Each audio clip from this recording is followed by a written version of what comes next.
Hi, hello. How are you?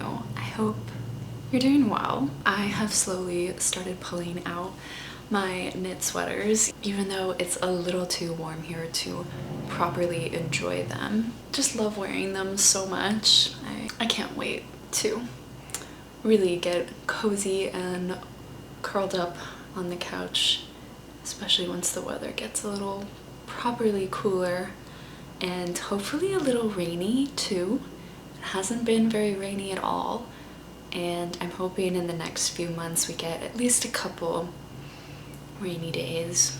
Today I wanted to share some books that I recommend to you all to read this fall. They're all pretty atmospheric, have this kind of moody tension throughout the whole story, and a kind of eerie mystery to them. I was going to make this just a general fall reading recommendations list, but I realized once I had put my list together that they were actually all classics. I don't know how that happens. I've read some more like modern books that have kind of that spooky, eerie vibe, but these are the ones that I adore. These are the ones that I shout on rooftops for everybody to read, that mean a lot to me and I think are just perfect. So they're the ones that I wanted to talk about.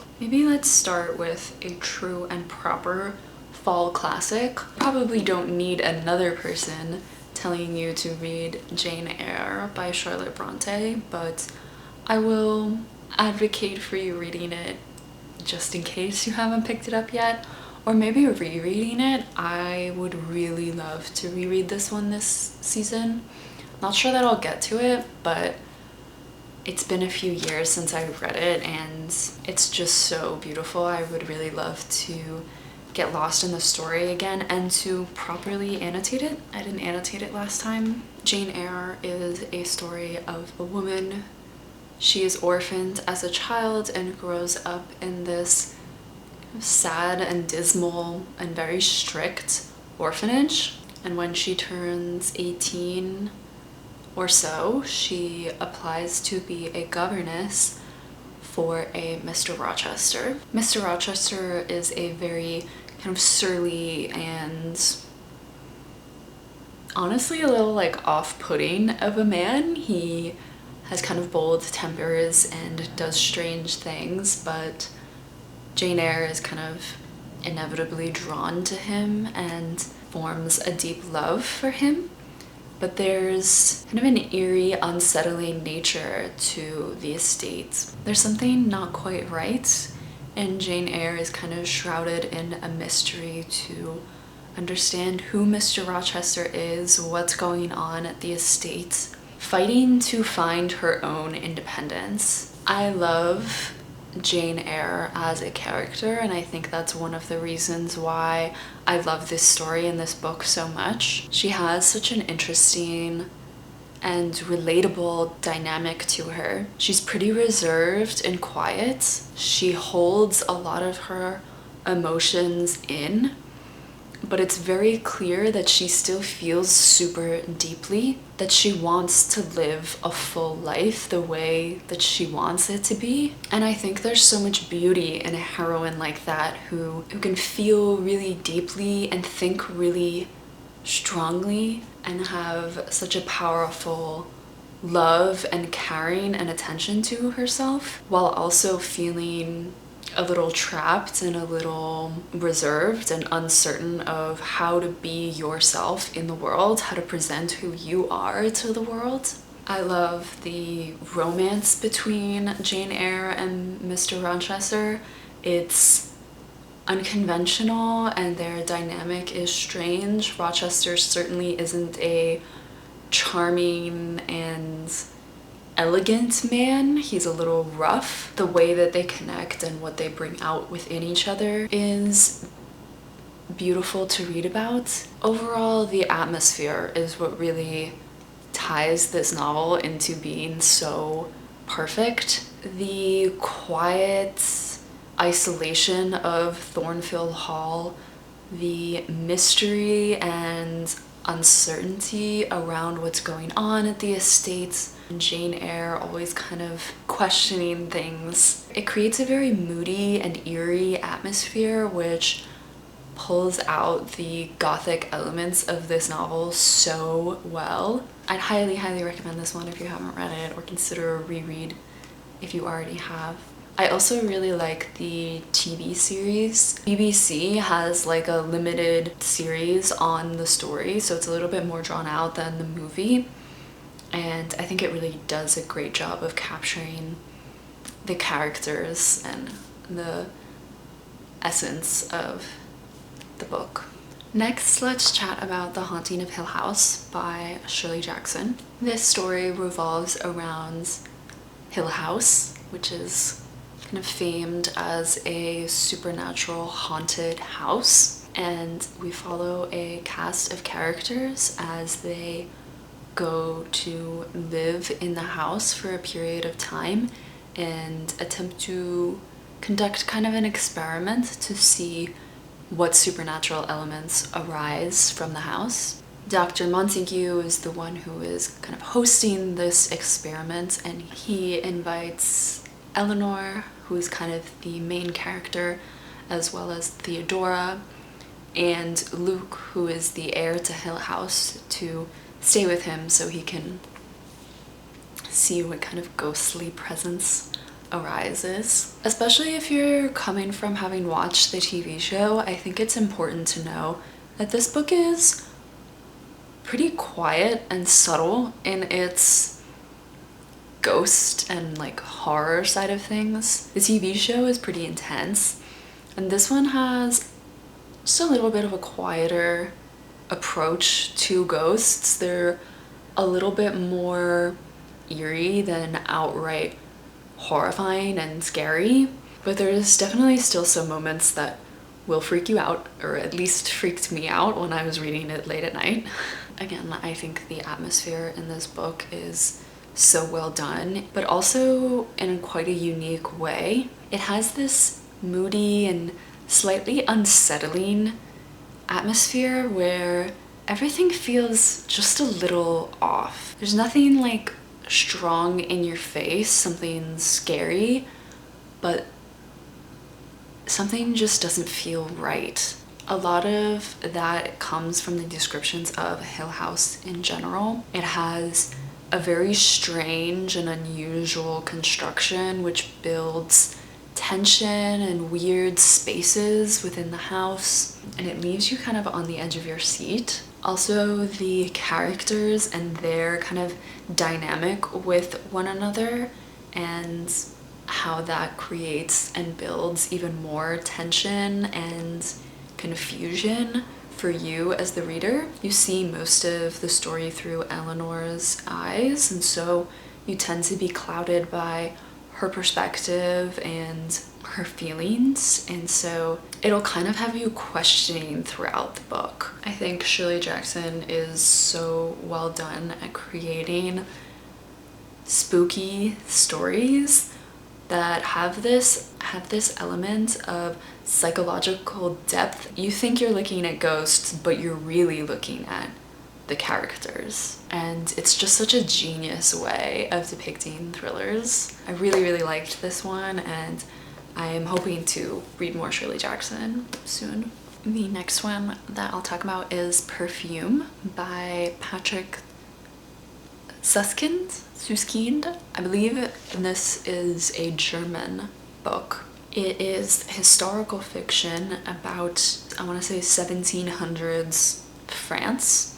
You follow a character, Grenouille. He grew up in an orphanage at a young age and was generally ostracized and unloved as a child, but he developed an extremely strong sense of smell. He can identify ingredients, he can connect specific scents to specific areas in the city or memories. As he discovers this unique skill of his, he becomes obsessed with creating his own perfumes and with creating specific scents. he ultimately has a goal of capturing the smell of innocence. I'm a little hesitant to say more because I don't want to give too much away. This is definitely on the grosser, weird, and freaky books that you could read this fall. The descriptions of scent are so verbose. It was very interesting to read, but at times could be almost nauseating with the way that Suskind was able to capture the disgusting smells of cities and people and things. If you are interested in a book that has more of the depraved, kind of exploring immoral acts and feelings and disgusting things, this is a good book for you. I have a few more. The next one is Stoner by John Williams. This is a campus novel, so getting more of the academic vibes of the fall. You follow a man named William Stoner. He's born at the start of the 20th century to a pair of poor farmers in Missouri. At age 18, he is sent to the University of Missouri to study agriculture. While there, he becomes enraptured with literature, and so he spends the rest of his life at this university getting his PhD and becoming a professor. You follow his entire life. I feel like for every single one of these books, I'm just going to be talking about the characters and the atmosphere. This is one of the most atmospheric books that you could ever read. The beauty with which Williams describes the campus and the setting has this stunning way of making it feel like you are really on that campus with Williams, appreciating life and literature with him. You feel so immersed in this story's setting and in Stoner's life that when you stop reading, you feel like you don't know where you are, because you will have felt so much like you are in Missouri with him. I know that sounds kind of crazy, but I have never felt more a part of a novel than this one. And then Stoner himself is just such a beautiful character. Because you spend the whole book following him, you can see him grow and not grow. You learn so much about his values in life. I feel like you feel such mixed emotions towards his life. He obviously lives quite a quiet and secluded life. He stays at this university for his whole life, but you begin to appreciate the choices that he's made and how he chooses to build his life, the priorities that he makes for himself. Honestly, you develop like this quiet reverence for him. I find it hard to talk about this book because I love it so much, and I think you just have to experience it for yourself to understand what I mean, just how quietly devastating this book is. Tough to follow that one, but the next book does a pretty good job, and it is Frankenstein by Mary Shelley. I am obsessed with this book. It's very different from the modern depiction of Frankenstein. You follow a young man, Victor Frankenstein. He grows up in the Swiss Alps and he goes to university to study science. While there, he becomes a little obsessed with the idea of creating life.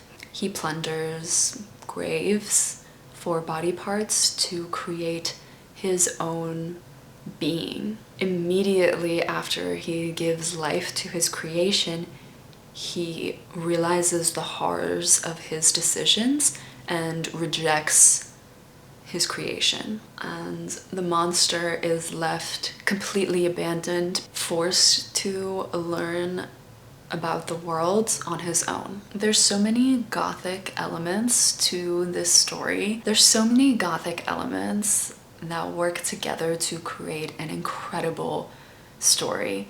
The search for forbidden knowledge, isolation and fear, and the intensity of emotions that everybody feels in this book they're hysteric and vengeful and deeply, deeply intense. As opposed to kind of modern stories, the monster is not dumb. He's very capable of thinking and feeling and can articulate that very well. The pieces where you hear about his reaction to being abandoned, to feeling isolated from society, rejected, are so well done. I think they hit so hard. They are written so beautifully. I love the passion within this book. Even if it's a little dramatic and unrealistic, I feel like the depth of emotion and outrage that these characters feel makes this extremely incredible novel. Very, very much want to reread this one this year. I would like to annotate it. Last year I read this book so quickly I couldn't annotate it because I didn't want to waste any time underlining or highlighting. I just wanted to read more and more. I might get the Penguin Black Spine edition, honestly. I don't love the new one, but the old one, the cover is so good. I love this depiction of the man. I feel like it captures the essence of Frankenstein so well. And the last book is a recent read for me. It's Rebecca by Daphne du Maurier. I will say off the bat, if you have not watched either of the movies, either the remake or the Hitchcock movie from 40s or whenever, don't watch it. Read the book first. I feel like the mystery and the tension that you feel and you're questioning the whole time throughout the story, it would be an incredible experience to read the book without having knowing anything. I had already seen the movie, so I knew what the plot was going to be, but I think it would have added so much to my reading experience if I had no idea. But anyways, what is the book about? It's about an unnamed narrator. She is an orphan and a bit of a poor background, and she has a little bit of a nervous tendency. While in Monte Carlo, she meets a older, very wealthy man. They quickly fall in love and get married, and he takes her to his estate in northern England called Manderley. While there, she struggles to find her footing as the new lady of the house and feels constantly compared to her husband's first wife, Rebecca, who died a few months ago. Rebecca's presence is, what's the word? It's ever present.